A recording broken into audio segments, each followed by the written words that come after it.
Hey guys, this is Ree, where I come to talk to you about what I have either read in the blogs, watched on TV, or heard in these streets. Today it is about what I have watched about 90 Day Fiancé, The Other Way, Season 5. So yes, I'm coming to you on the screen. You guys know when I come on the screen, it's because I'm having a lazy day and I don't feel like doing the whole editing and all of that type of stuff. I just want to get it out of the way. So yes, you are in this room that I have yet to fix up.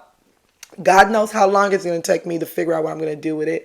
But in the meantime, let's get this review going because that's why we are here. This one I'm going to try to keep as short as possible, but it's 6 couples. They gave us all 6 couples today. So it was like a little bit here and there. But some of these couples, they really didn't have much going on. So let's just like get straight to it. Let's go ahead and let's get Isabelle and Gabriel out of the way. Gabriel is literally deciding he has to redo everything regarding his business in order to run in Colombia. And considering that he is a foreigner there, he has Isabelle showing him around, gathering the cloths, showing him where to purchase of things and so forth. So she is like basically running the ship while he is like a backseat passenger, just following her lead in this.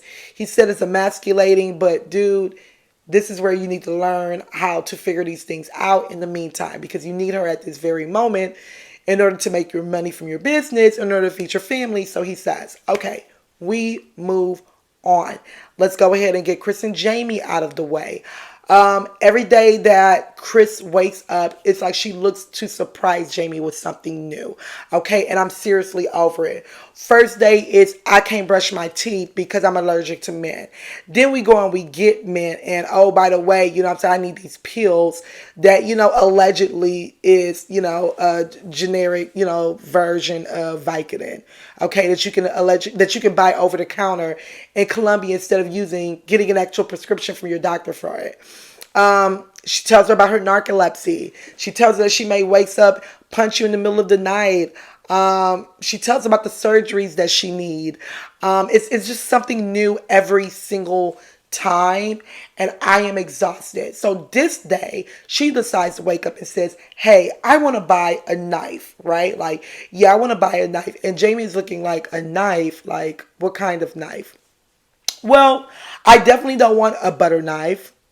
I don't even want a steak knife, I want like a knife that the pirates and Captain Hook used to have, I want the knife that instead of it being a steak knife where I can actually cut up a whole cow, that's the knife that I want. And Jamie is reluctant at first, but then she gives in. Jamie, let me tell you something. This girl has already said that you may get punched or kicked in your face in the middle of the night due to whatever nightmares or whatever demons that she's fighting in her dreams. Okay. And you decide to go and give her a knife. So she mess around and slice your face up or cut you in the middle of the night, and then she can easily run back to Alabama and nobody knows her and she leaves you there. Girl, this sounds like a movie. This sounds like a movie straight out of, the headlines. Like, girl, Jamie, run. If Chris takes herself back to Alabama, let her go. Run, girl. Run. Do you understand me? It's too much for her. Every time. This girl is like excited about her knife. Girl, run. Okay? We move on. Osama and Debbie. We finally meet Osama. Osama needs a dental plan. First thing that comes to mind. It was hard for me to look at him because I don't know what was going on with his mouth. If he was missing a tooth. I'm just not sure what's going on there. Right? So, but I sucked it up because I needed to get his storyline in order for this review. But it was definitely hard. I tell you that much. I don't know what's going on with his mouth. But we continue on. Let's get past that. Osama is a loner. He is a proud loner. He doesn't too much like human beings. He prefers cats, because they are more trustworthy and they are understanding of him. Sure, Osama.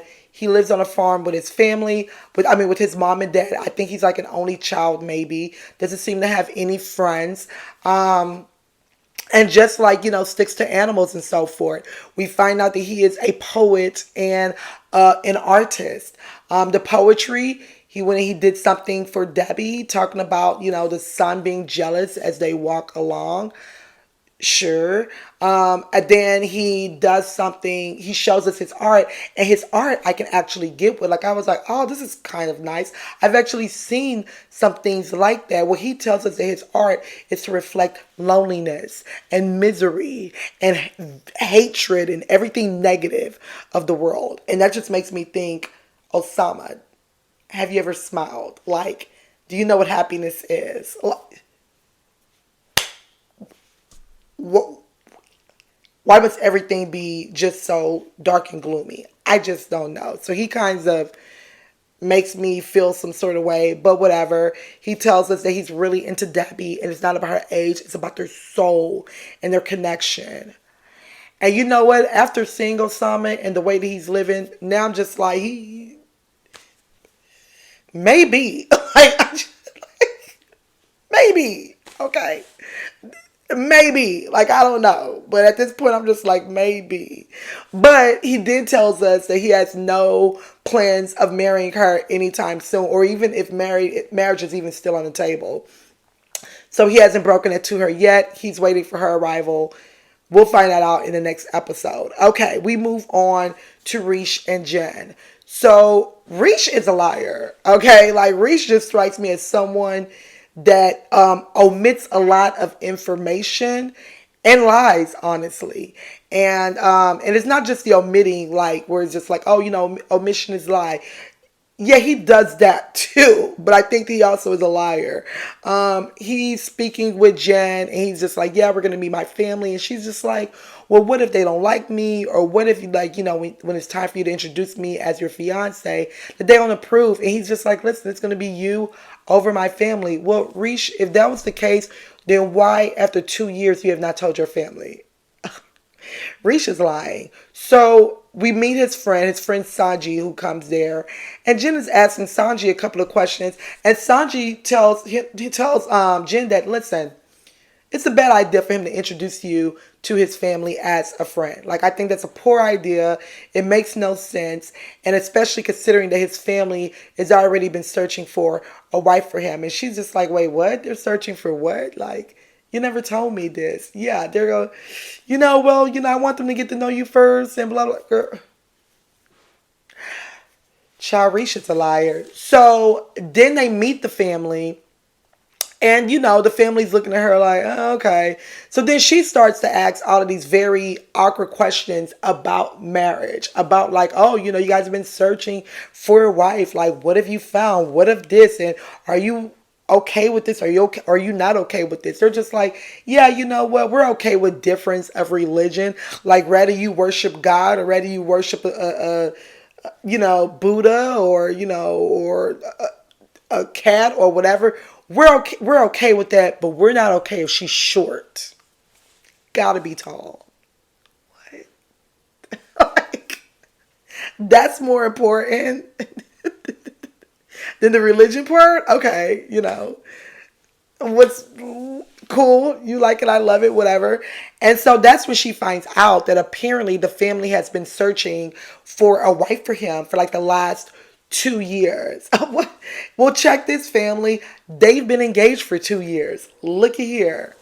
And this whole time he could have simply said, yeah, this is actually my fiance. But I don't know why she was asking those questions as far as like, oh, like, would you be accepting of this and of that? And it's like, girl, you're going to make it super awkward for when it is time for him to say, hey, by the way, that white woman that was asking all those questions, she's technically the one that I want to marry. But I don't even think it's ever going to get to that point because this man really don't want to be with this girl. Like, this is...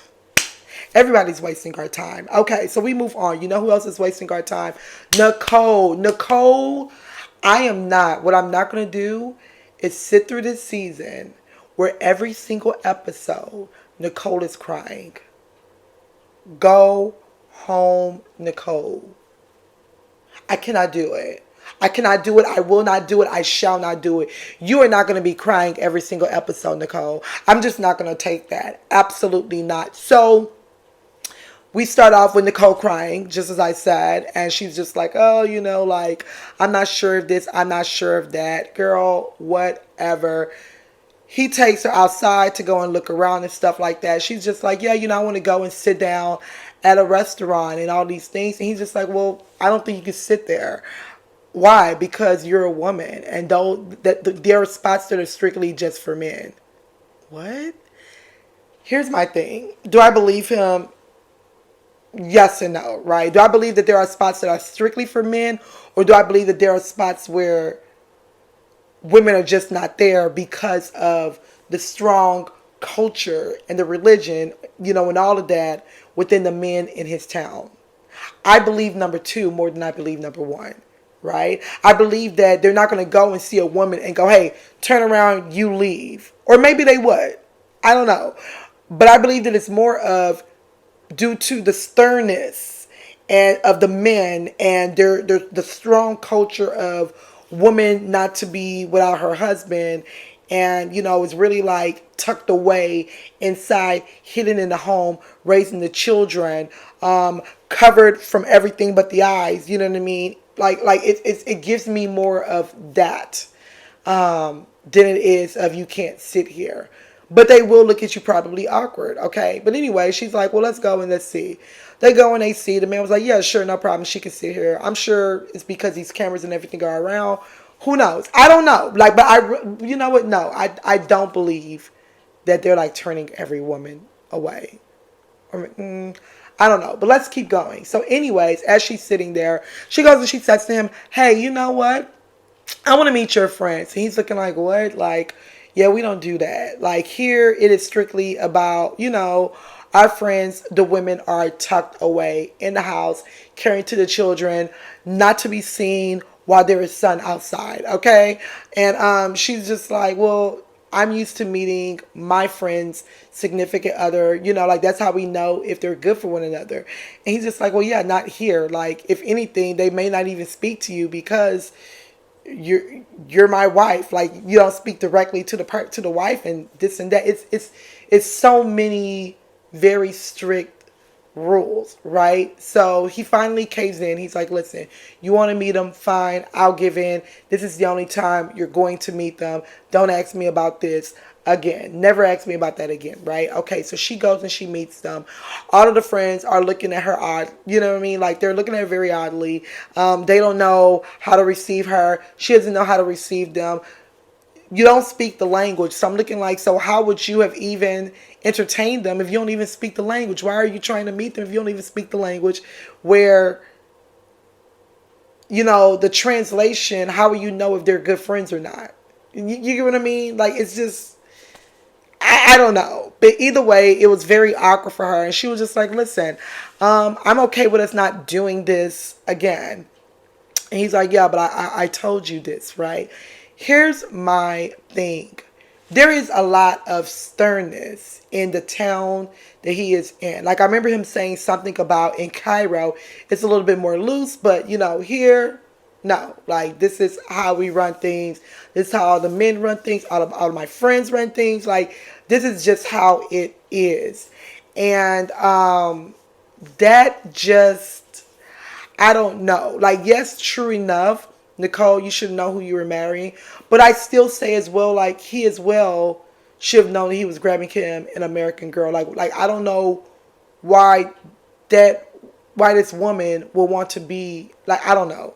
Like, I don't know who to blame in this matter. I blame both of them, honestly. I blame both of them. Because as I said, like, at one point, it's like, okay, you're in their town, so you got to do things that way. But then remember, he was also still very stern with her, even while she was in America.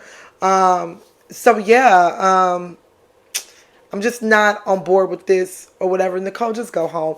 Nicole clearly is not on board with this. I don't know why you signed up for this show if you know good and well you are not on board with this. Like, I just don't. You're not going to live there. You're going to continuously threaten him with you want to leave. Not even threaten him, but just like continuously just, I want to go. Like, I'm miserable. I'm this and I'm that, girl. You're making all of us miserable, but we've digressed. Let's move on. Danielle and Johan. Okay, that is the meat and the potatoes of all of this. Danielle is insufferable. She is very much insufferable, and I'm so over her. She is so negative. She talks down to him. She is like, more and more I realize why she's been single. And it's just like, I can't take her. Anyway, we meet up with Danielle's friend Sophie, who's visiting, from the States, but she is Dominican as well. And, they meet up and they're talking and everything. She's getting to know Johan. And we find out that, of course, Johan, he wants children. Of course, he's 32 years old. And she says, like, they have been trying, But Danielle is 42. And so she's saying the conception is a little bit harder for her, to the point where she feels like just the trying may bring a lot of stress on her, because then she feels this pressure. Totally understandable. I get that part. I get what she's saying, which is why you had no business being with this young man, right? Because of course he's going to want kids, but I get what she's saying as far as the stress part. Okay. In this same conversation, Johan tells Sophie that, yeah, I've had previous girls who have, gotten pregnant, but then they decided to have abortions, right? So Danielle is like, wait, you told me a miscarriage. Oh my goodness, like, he lied to me. Like, I don't know. However, would I go on? Oh my goodness. Like, oh, I just can't. I feel like I'm going to faint. Like, girl, I cannot with her. And, they're done with Sophie or whatever. And, she now goes and she speaks with Johan, and she's just like, hey, you told me of miscarriage. You didn't tell me that it was of divorce. And he's like, no, I told you that. And of abortion. And she was like, no, I told you that. And he was like, no, you didn't tell me that. And that makes you a liar and all these things. And I can't trust you. I can never trust you. And I don't deal with a liar. Like, you lied to me one time and I will never trust again. I need you guys to keep in mind that this is the same Danielle that has lied about filing paperwork for this man to come to America. This is Danielle that has lied about, oh, we're just going to stay in the Dominican Republic for a year and then we'll go down to America. This is that Danielle.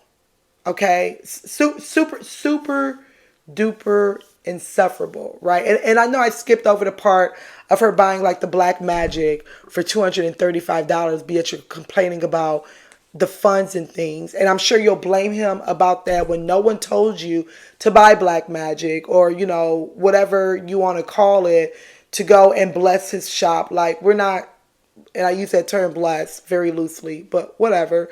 Let's get back to this whole lying matter. Danielle, the same person who has been lying to this man. Danielle doesn't want to be with this man, honestly, long term. And she is gaslighting. She has gaslight him in every episode that we've been on. We are only on episode 5. The same way that Nicole cries every time she's on our screen is the same way that Danielle gaslights Johan every time. And then flips it as if he's the problem. Girl, you are trying to find a way to make it okay with in your mind on why you never filed those papers and why you yourself are deceiving him. You're trying to make it okay so you don't look like the crappy person. Danielle, you're a crappy person. You are an insufferable person. You are a negative person. You are a deceitful person. And you are not going to make this abortion miscarriage thing the big ordeal, because here's the thing. Even if it told you it was miscarriage, what do you do with that information? What does that have to do with you? Like, what does that play into you? And when he kept asking you that, you couldn't answer. Well, I just told you. No, you didn't, because we as the viewers don't know what it has to do with you. I literally rewinded that scene. Girl, what does that have to do with you? Like, I can't with Danielle. I can't. Girl, you're trying to find a way to be okay with your BS, because really, you're only keeping him around to be on this show. I'm over it. I'm sure you guys are over it. Okay, but that's the end of the review. I want to hear you guys' thoughts on it. Like, comment, and subscribe. Tell me your thoughts on everything. Are you tired of Nicole and her crying and Danielle and her gaslighting as much as I am? Like, are you just over... Does Osama scare you? Because he scares the crap out of me. I'm not going to lie to you. He scares me. But anyways, I will talk to you guys soon. Bye.